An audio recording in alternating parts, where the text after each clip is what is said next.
Ladies and gentlemen, warm greetings from Ethiopia. COVID-19 is the greatest test of our time.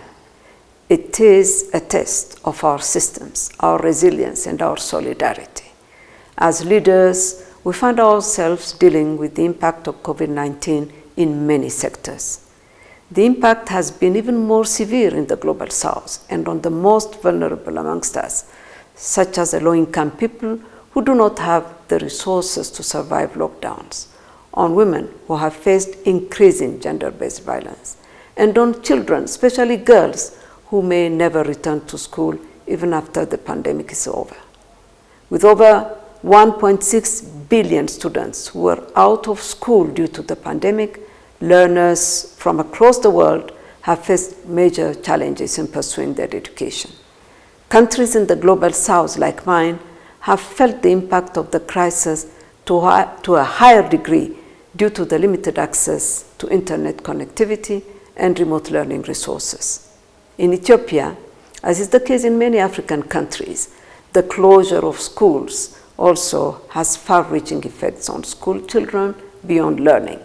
It hampers the provision of essential services to children, such as school feeding for vulnerable kids. There is no guarantee, especially for girls in rural areas, that they will return to schools when they reopen. Sources indicate that COVID-19 pandemic might result in an additional 13 million child marriages globally in the next decade as families struggle to maintain their livelihoods. The safe reopening of schools is crucial, not only in ensuring the intellectual development of learners, but also their social development as productive citizens. COVID-19 has shed a light on the weak and ineffective systems that we had.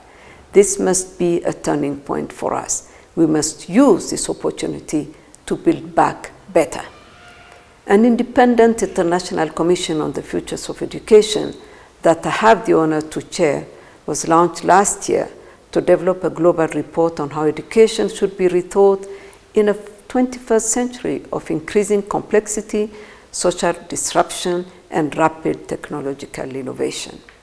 In response to the COVID-19 crisis, we produced a report entitled Education in a Post-COVID World, 9 Ideas for Public Action, which urged that as we navigate through this pandemic and its aftermath, we cannot forget the core principle that education is a common good that must be preserved.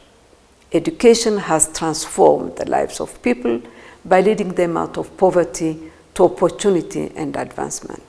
There is a danger that this pandemic will threaten the gains we have made, especially in poverty alleviation, increasing access to education, and promoting gender equality. This is a multifaceted crisis. We cannot fight the impacts of this pandemic with old tools. What we need now is for our scientists, researchers, policymakers, and communities to work together on crafting policies and designing systems that will be more innovative, inclusive, and resilient. We need you as the experts to chart a new course for the future of education, both during and after COVID-19.